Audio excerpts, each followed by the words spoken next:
The boxing bag swayed under my fists like a guilty conscience. Sweat dripped onto the cracked concrete floor of Lou's gym, mixing with tears and broken dreams. I'd been pounding leather for 2 hours straight, trying to beat the suspicion out of my head. It wasn't working. Before we dive deeper into this story, I have one small request. Please subscribe, drop a like, comment, and hit that hype button to boost this channel so more people can discover these incredible Reddit stories. You gonna end that bag or marry it? Lou called from behind the counter, his gravelly voice cutting through the humid air. At 72, he'd seen enough fights to know when a man was battling more than just canvas and sand. I unwrapped my hands, the tape stained red from reopened calluses. Neither. Just thinking. Dangerous habit for a guy like you, Danny. Lou was right. Thinking had never been my strong suit. I was better with my hands, fixing engines, building things, solving problems the blue-collar way. But lately, my mind hasn't shut up. It kept replaying little moments, tiny inconsistencies that added up to something I didn't want to face. My phone buzzed. A text from my 16-year-old daughter, Maddie. Mom's making dinner. Says you're probably too busy to come home anyway. Too busy? Right. I'd been working late at my auto shop for weeks, partly because business was good, mostly because home felt like walking into a refrigerator. My wife Ava had grown cold as a January morning and twice as bitter. I drove through our neighborhood's winding streets, past houses that looked like mine but felt warmer. The American dream and vinyl siding and mortgage payments. I'd built my slice of it with these hands, turning a failing garage into the most trusted auto shop in town. 15 years of marriage, one brilliant daughter, and a wife who used to look at me like I hung the moon. Now she looked at me like I'd stolen it. The house was dark except for the kitchen window. I could see shadows moving inside, more than just Ava and Maddie. My stomach tightened as I recognized the silhouette leaning against my counter. Broad shoulders, cocky posture, that same arrogant stance he'd had in high school. Ethan Morrison. I sat in my truck for 5 minutes, watching my wife laugh at something her ex-boyfriend said, watching my daughter smile wider than she had at me in months, watching the life I'd built get redecorated by a man who'd never worked an honest day in his life. The front door opened before I could decide whether to go in or drive away. "Daddy!" Maddie bounced down the steps, all legs and enthusiasm. At 16, she was becoming beautiful in that dangerous way that made me want to lock her in a tower. "You're home early." Business was slow. The lie tasted bitter. Business had been great. I just couldn't stand another night alone with my tools and suspicions. Mom invited Ethan for dinner. Remember him? He used to date Mom in high school. He's got this amazing car dealership now, and he's been helping Mom with some legal stuff for his business. Legal stuff. My wife was a paralegal at Henderson and Associates, the biggest law firm in our small New England town. She'd been working late a lot lately, taking on special projects that required evening meetings. "How thoughtful of him," I said, following Maddie inside. The kitchen smelled like Ava's famous pot roast, the one she used to make for my birthday. Now she was serving it to her high school sweetheart while I worked late, keeping the lights on and the mortgage paid. "Danny!" Ethan stood up from my chair at my table, extending a hand like we were old friends. "Great to see you, buddy. Ava's been telling me all about your little garage." Little garage. I'd employed 8 people and serviced half the cars in town, but to Ethan Morrison, I was still the poor kid from the wrong side of the tracks. "It's an auto shop," I corrected, not taking his hand. "And it's not little." Ava appeared at Ethan's elbow, her hand briefly touching his arm, a casual gesture that sent ice through my veins. "Danny, don't be rude. Ethan was just telling us about his expansion plans. He's opening a second lot." "With whose money?" I asked. The question hung in the air like smoke. Ethan's smile flickered. Ava's cheeks flushed. Maddie looked between us, sensing the tension but not understanding it. "Well," Ethan recovered, "I should probably get going. Thanks for dinner, Ava. It was perfect, as always." As always, like he'd been here before. Like this was routine. After he left, I helped clear the table in silence. Maddie disappeared upstairs with her phone, leaving Ava and me alone with the dirty dishes and unspoken accusations. "He seems comfortable here," I finally said. "He's an old friend." Ava's voice was carefully neutral. "We've been working together on some contracts. It's perfectly professional." "In our kitchen? I thought it would be nice to have company for dinner. You're never here anyway." There it was. The accusation wrapped in justification. I worked 60-hour weeks to build the life she wanted, and somehow that made me the villain in her story. "I'm here now." "Are you?" She turned to face me, and I saw something in her eyes I'd never seen before. contempt. When's the last time we talked about anything besides bills and schedules? When's the last time you looked at me like I was more than just the woman who cooks your dinner? The words hit harder than Lou's heavy bag, maybe because they weren't entirely wrong. Somewhere between building a business and raising a daughter, we'd stopped being lovers and become roommates. But that didn't explain the way she'd touched Ethan's arm, or the way she'd lit up when he complimented her cooking. So, you invite your ex-boyfriend over to fix things? Don't be ridiculous. But she couldn't meet my eyes when she said it. That night, I lay awake listening to Ava breathe beside me, wondering when she'd started feeling like a stranger, wondering when I'd become one to her, wondering if Ethan Morrison was just a symptom or the disease itself. I didn't know it yet, but I was about to find out. The next morning brought answers I didn't want. My mother-in-law Janet called while I was changing oil on Mrs. Peterson's Honda. "Danny, we need to talk." Janet had never been my biggest fan, but she'd always been fair. She was old-school Catholic, believed in marriage vows and keeping family business private. If she was calling me, something was seriously wrong. "What's on your mind, Janet?" "It's about Ava." Her voice was tight with disapproval. "And that Morrison boy." My wrench slipped, scraping my knuckles raw. "What about them?" "She's been inviting him over when you're working late. I told her it wasn't right, that she had a husband who deserved better. She just laughed and said you wouldn't understand." The Honda's oil pan blurred in front of me. "How long?" 3 months, maybe more. "Danny, I'm sorry. I should have told you sooner, but I kept hoping she'd come to her senses." 3 months. While I'd been working late to save for Maddie's college fund, my wife had been playing house with her high school boyfriend. While I'd been wondering why she seemed distant, she'd been getting close to someone else. "Janet, I need you to do me a favor." "Anything." "Next time she tells you about one of these dinner parties, let me know." The opportunity came sooner than expected. I was scheduled to drive to Boston for a parts run, a 2-day trip I'd been planning for weeks. The night before I left, Janet called. She's planning something for tomorrow night. A family dinner, she called it. Said she had important news to share. Important news? My stomach dropped like a stone in deep water. "Who's invited?" "Both families. Your parents, me, Maddie, and that Morrison boy." She seemed very excited about it. I sat in my truck outside the house, watching Ava through the kitchen window as she prepared for what I now understood was meant to be my execution. She was making her famous pot roast again, setting the good china, arranging flowers like this was a celebration. Maybe for her it was. I called my foreman and told him to handle the Boston run without me, then I called Janet back. "I need you to do something for me at dinner tomorrow night." "What kind of something?" "The kind that might save my marriage, or end it." The next evening, I parked 3 blocks away and walked through the Hendersons' backyard to reach my own kitchen window. 20 years ago, I would have felt ridiculous skulking around my own property. Now it felt necessary. Through the window, I watched my wife orchestrate what she clearly thought would be the most important dinner party of her life. She'd pulled out all the stops, cloth napkins, wine glasses, even candles. The good silverware that usually only appeared at Christmas gleamed under the dining room chandelier. Ethan arrived first, carrying flowers and a bottle of wine like he was courting her, which, I realized with a sick twist in my gut, he probably was. He kissed her cheek, lingering just a second too long, and handed her a small wrapped box. A gift, for my wife, in my house. My parents arrived next, looking confused but pleased to be included in what they assumed was a normal family gathering. Dad wore his good suit, the one he saved for church and funerals. Mom carried her famous apple pie, the recipe she'd never shared with anyone, not even Ava. Janet came last, and I could see the tension in her shoulders as she hugged her daughter. She knew what was coming, even if she didn't know exactly how I planned to handle it. Maddie fluttered around the table like a butterfly, clearly excited to be part of whatever adult drama was unfolding. At 16, she thought she understood the world. She was about to learn how wrong she could be. I waited until they were all seated, until Ava stood up with her wine glass raised, until the moment she opened her mouth to destroy my life. Then I walked through the front door. "Sorry I'm late," I announced, stepping into the dining room like I belonged there, which I did. Traffic was murder coming back from Boston.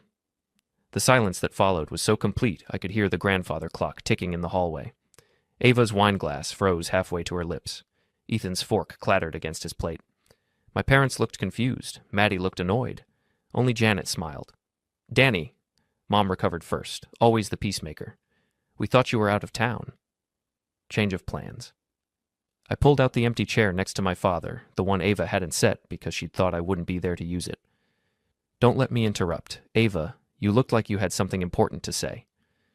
My wife's face had gone pale, then red, then pale again.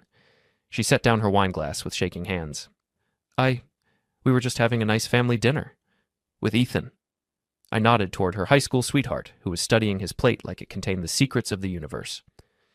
How thoughtful. Though I have to say, it's interesting that my business trip getting canceled is such a surprise. Usually wives know when their husbands are coming home.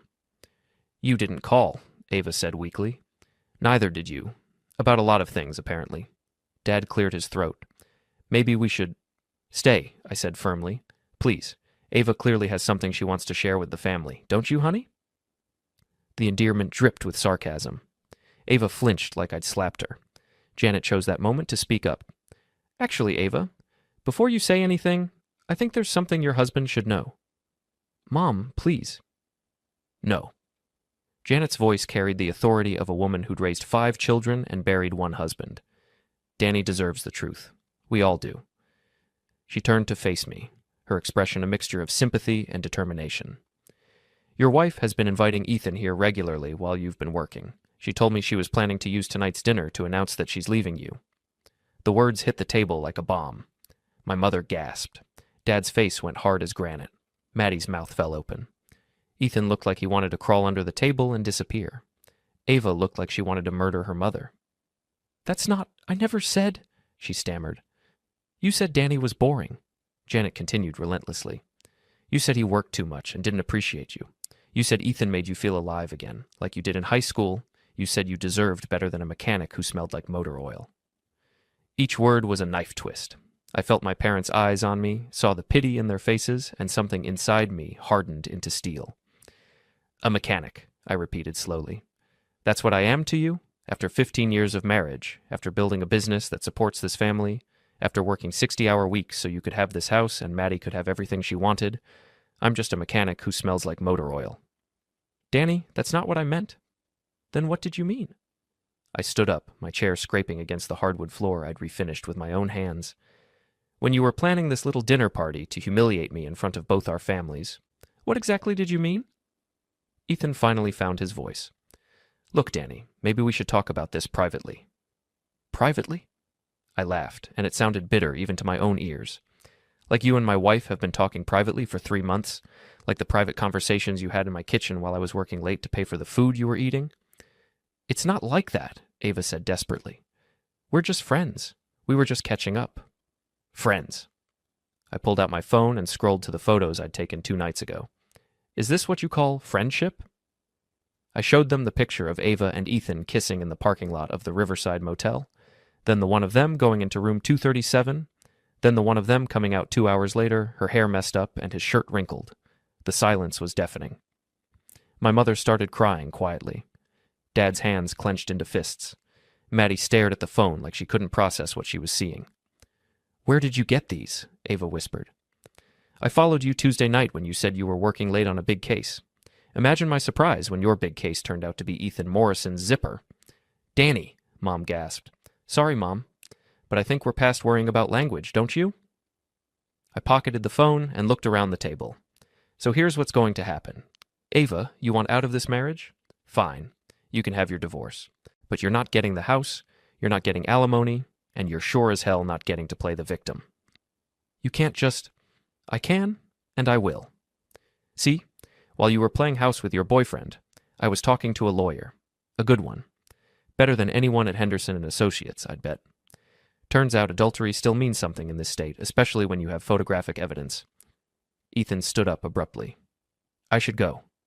Sit down, I said quietly. The tone made him freeze. You wanted to be part of this family dinner. You're going to stay for dessert. Danny, please, Ava tried again. Can't we discuss this reasonably? Reasonably? I laughed again. You plan to ambush me at a family dinner, humiliate me in front of my parents, and destroy our marriage for a man who's been married 3 times and owns more debt than assets.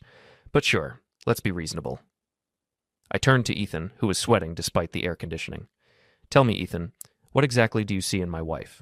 Is it her sparkling personality, or the fact that she comes with a house and a business that could help you out of your financial troubles? I don't know what you're talking about. Don't you? Morrison Motors is 3 months behind on its lot rent. You owe the bank $200,000, and your credit rating is somewhere south of terrible. But Ava doesn't know that, does she? She thinks you're successful. The color drained from Ethan's face. How did you? Small town? Big mouth? Your banker plays poker with my accountant. Amazing what people talk about when they've had a few beers.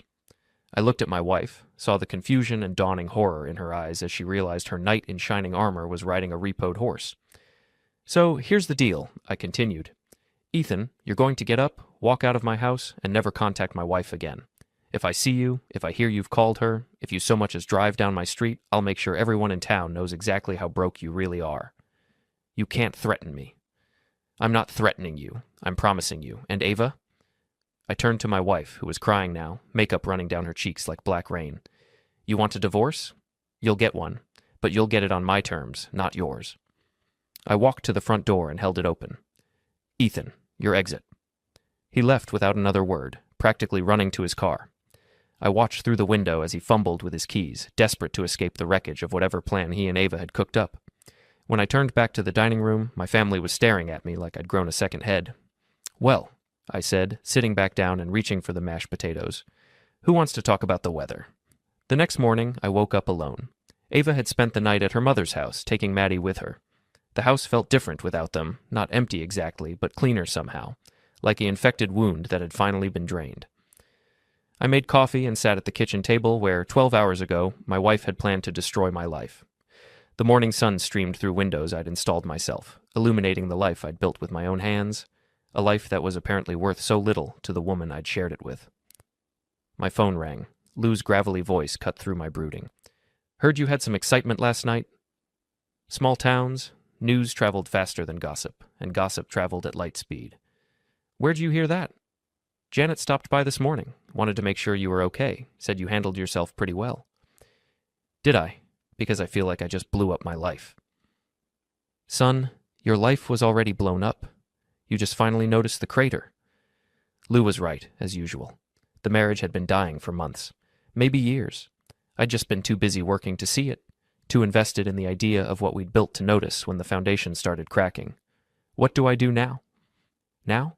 Now you stop being the victim and start being the villain. Sometimes that's the only role left worth playing. I spent the morning at the shop, losing myself in the familiar rhythm of diagnosis and repair. Cars didn't lie to you, they didn't cheat on you. When something was broken, you could see it, fix it, make it better than it was before. Around noon, my lawyer called. Danny, it's Tom Bradley. I've got some good news and some bad news about your situation. Tom had handled the legal work when I bought the shop. He was a straight shooter, which in my experience was rare among lawyers. Give me the bad news first. Your wife hired Henderson and Associates this morning. They're going to fight the adultery angle, claim the photos were taken without consent, try to make you look like a stalker. My stomach tightened. And the good news? Henderson and Associates doesn't know I've got copies of your wife's text messages. What text messages? The ones she sent to Ethan Morrison over the past 3 months. Turns out your phone plan includes message backups for all family devices. Very convenient for billing purposes. Very inconvenient for cheating spouses. I felt a smile tug at the corner of my mouth. How inconvenient? Let's just say your wife has a very colorful way of describing her feelings for Mr. Morrison, and her feelings about you. I particularly enjoyed the one where she called you a boring loser who thinks changing oil is a career. The words stung, but they also freed something inside me. The last vestige of guilt I'd been carrying evaporated like morning dew. Tom, I want you to do me a favor. What kind of favor? The kind that makes sure everyone understands exactly who they're dealing with. That afternoon, I drove to Morrison Motors. The lot looked exactly like what it was. A failing business run by a man who'd peaked in high school. Half the cars had been there so long they'd grown dust like fur. The office trailer needed paint, and the sign was missing 2 letters. Ethan was inside, on the phone with someone who was clearly not happy with him. I understand you need the payment, but I need more time, he was saying. Just another month, maybe 2. I knocked on the door frame. He looked up, saw me, and his face went white. I'll call you back, he said quickly, hanging up. Rough day? I asked, stepping inside uninvited. What do you want, Danny? Just wanted to see how business was going. Sounds like it's going great. He tried to puff up, reclaim some of the arrogance he'd shown at my dinner table. My business is none of your concern. Actually, it is. See, when you're sleeping with my wife, your problems become my problems. Especially when she's planning to leave me for you. I'd hate for her to be disappointed when she finds out her new boyfriend can't even keep the lights on. Get out. In a minute. I sat down in the chair across from his desk, making myself comfortable. First, I want to make sure we understand each other. You're broke. Your business is failing. You owe money to people who don't like to wait for payment, and my wife was your ticket out. That's not true, isn't it? Come on, Ethan. We've known each other since high school. You were always looking for the easy way out, the shortcut, the angle that would get you what you wanted without having to work for it. Ava was just your latest scheme? He stood up, trying to loom over me. At 6'2", he had 3 inches on me, but I'd been in enough fights to know that size wasn't everything. You don't know what you're talking about. Don't I? Then explain this. I pulled out my phone and showed him a screenshot of his credit report. 7 maxed-out credit cards, 2 liens against the business, a second mortgage on your house that's underwater by $40,000. Should I go on? How did you get that? Amazing what you can find out when you know the right people. Your ex-wife was very chatty when I called her this morning. Seems she's still bitter about the alimony you stopped paying 6 months ago. The fight went out of him like air from a punctured tire. He slumped back into his chair, looking older than his 42 years. What do you want? I want you to stay away from my wife. I want you to stop taking her calls. I want you to disappear from her life like you never existed. And if I don't? I leaned forward, letting him see the steel in my eyes. Then I make sure everyone in town knows exactly what kind of man you really are. Starting with your customers, moving on to your creditors, and finishing with that sweet old lady who runs the church fundraiser you've been promising to sponsor. You're bluffing. Am I? Tell you what, let's find out. I'll start with a nice big sign in front of my shop. Don't buy cars from cheaters and deadbeats. What do you think? Catchy? He stared at me for a long moment, and I saw the exact second when he realized I wasn't the same man who'd meekly endured his presence at my dinner table. Fine, he said finally. I'll stay away from Ava. Good choice. I stood up and headed for the door. Oh, and Ethan? If I find out you've contacted her, if I hear you've been spreading stories about me, if you so much as mention her name in public, I'll make sure your creditors know exactly where to find you. Some of them are my customers. They trust my judgment. I left him sitting in his failing office, surrounded by the wreckage of his latest scheme. It felt good, better than I'd expected. That evening, I got a call from Maddie. Dad, Mom wants to know when you're going to stop being crazy and let us come home. Is that what she called it? Crazy? She said you humiliated her in front of the whole family. She said you're acting like a different person. Maybe I am a different person. Maybe I needed to be. I don't understand. You will, sweetheart. Someday you'll understand that sometimes the people we love disappoint us, and sometimes we have to decide whether to keep letting them do it. Are you and Mom getting divorced? The question hung between us like a bridge I wasn't ready to cross. I don't know yet, but I know things can't go back to the way they were. Why not? People make mistakes. Can't you forgive her? Some mistakes are too big to forgive, Maddie. Some choices change everything. After I hung up, I sat in my empty house and wondered if I was doing the right thing. Then I remembered the look on Ava's face when she'd planned to destroy my life in front of my parents. The casual cruelty of it. The calculation. Lou was right. Sometimes the only role left worth playing was the villain. I was just getting started. 3 days later, Ava came home. She walked through the front door like nothing had happened, like she was returning from a weekend trip instead of fleeing the scene of her own attempted execution. We need to talk, she said, setting her purse on the kitchen counter. Do we? I didn't look up from the newspaper. I thought you'd said everything you needed to say at dinner the other night. Danny, please. I know you're angry, but we can work this out. For Maddie's sake, if nothing else. For Maddie's sake. I folded the paper and looked at her. Really looked at her. When had she started wearing so much makeup? When had her smiles become so calculated? You mean for the sake of the daughter you were willing to put through a divorce rather than work on our marriage? That's not fair. Fair? I laughed. You plan to ambush me at a family dinner, humiliate me in front of my parents, and run off with a broke car salesman. But I'm the one being unfair? She sat down across from me, reaching for my hand. I pulled it away. I made a mistake, she said. I got confused, caught up in old feelings. But it's over now. Ethan and we're not seeing each other anymore. I know, I made sure of that. Her eyes narrowed. What did you do? I had a conversation with your boyfriend, explained the situation. He decided you weren't worth the trouble. You threatened him. I informed him. There's a difference. She stood up, pacing to the window. This isn't you, Danny. You're not vindictive. You're not cruel. What's happened to you? I grew up.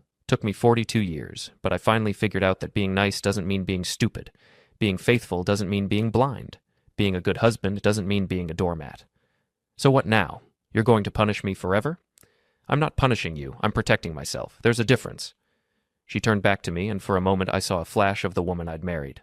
Vulnerable, uncertain, almost young again. Can't we try again? Go to counseling? Work on our problems? What problems, Ava? The problem where I work too much to support our family? The problem where I'm too boring for your taste? The problem where I smell like motor oil because I actually work for a living? I never said... You said all of that and more. I've got the text messages to prove it. Her face went pale. You read my private messages? They were on the family plan. Technically, I pay for them, so they're my messages too. Want to hear some of the highlights? There's the one where you called me a pathetic loser who thinks he's hot stuff because he can fix cars. Or the one where you told Ethan you were stuck with a man who had no ambition and no class. That one was particularly charming. She sank back into her chair, the fight going out of her. Danny, I was angry. People say things they don't mean when they're angry. For 3 months? You were angry for 3 months? I felt trapped, like my life was passing me by, like I was settling for less than I deserved. Less than you deserved. I nodded slowly. You know what I think you deserve, Ava. I think you deserve exactly what you're going to get.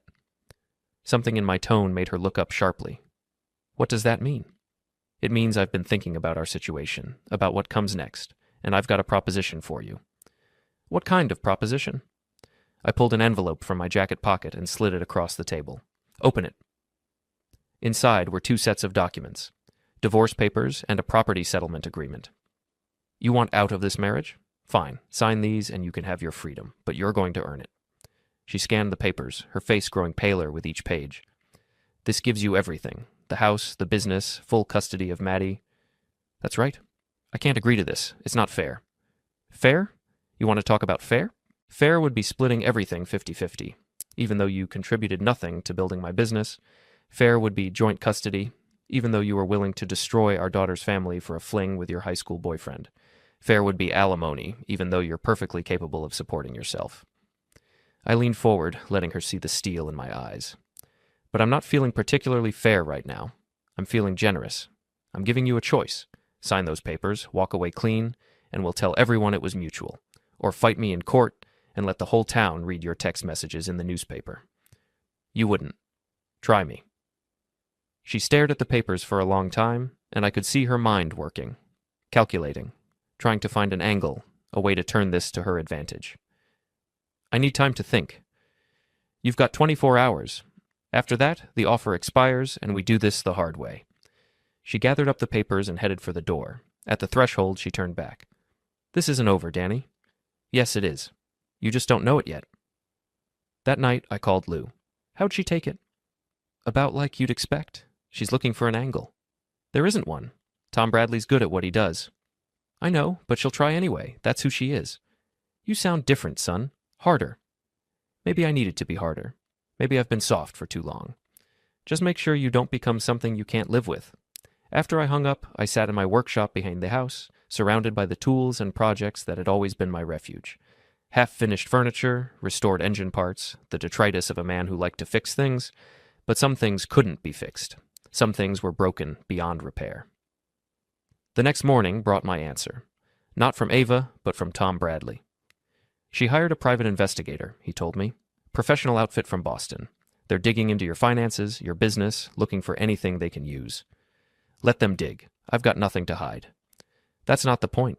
The point is she's not going down without a fight. You need to be ready for whatever they throw at you. What can they throw?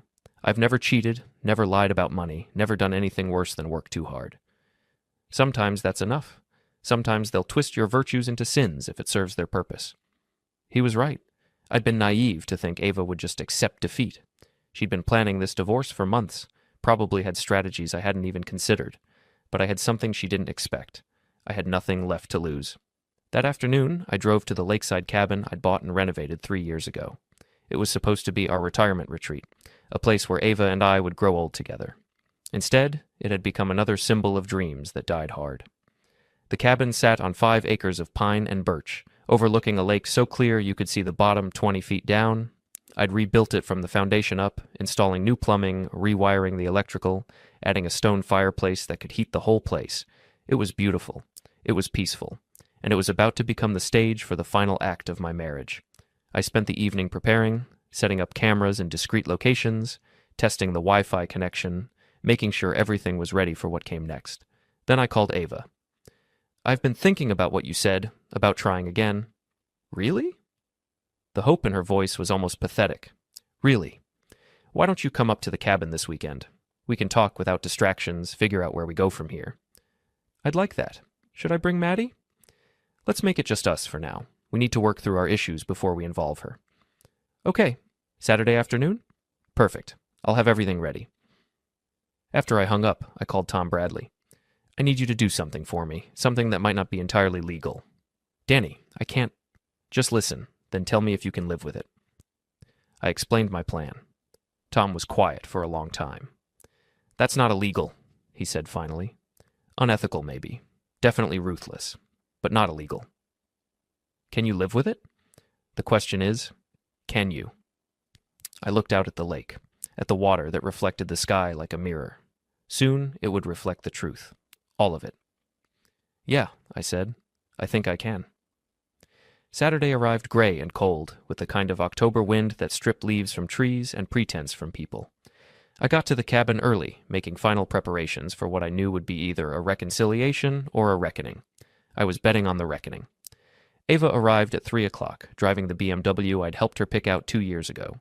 She dressed carefully, jeans that showed off her figure, a sweater that brought out her eyes, makeup applied with surgical precision. She looked like she was going on a date. In a way, she was. "The place looks wonderful," she said, surveying the cabin's interior. "You've done so much work since I was here last." That had been 8 months ago, back when she still pretended to care about our shared dreams. Now she was looking around like she was appraising real estate. "I thought we could talk by the fire," I said, "like we used to." "I'd like that." I opened a bottle of wine, her favorite, a Pinot Grigio that cost more than I usually spent on a week's worth of groceries. She settled onto the couch, tucking her legs under her like a cat. For a moment, I could almost pretend we were the couple we used to be. Almost. "Danny, I want you to know how sorry I am.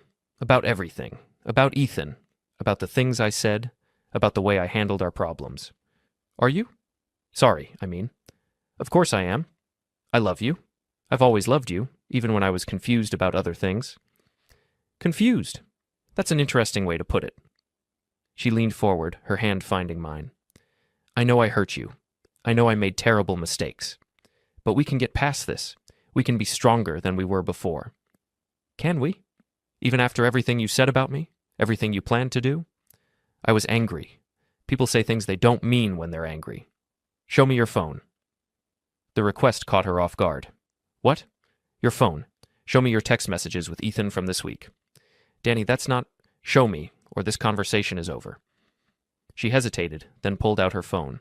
I scrolled through her messages, finding what I'd expected to find. What I'd hoped not to find, but expected anyway. Tuesday. "Danny wants to reconcile. This might be my chance to get a better settlement." Wednesday. "He's taking me to the cabin.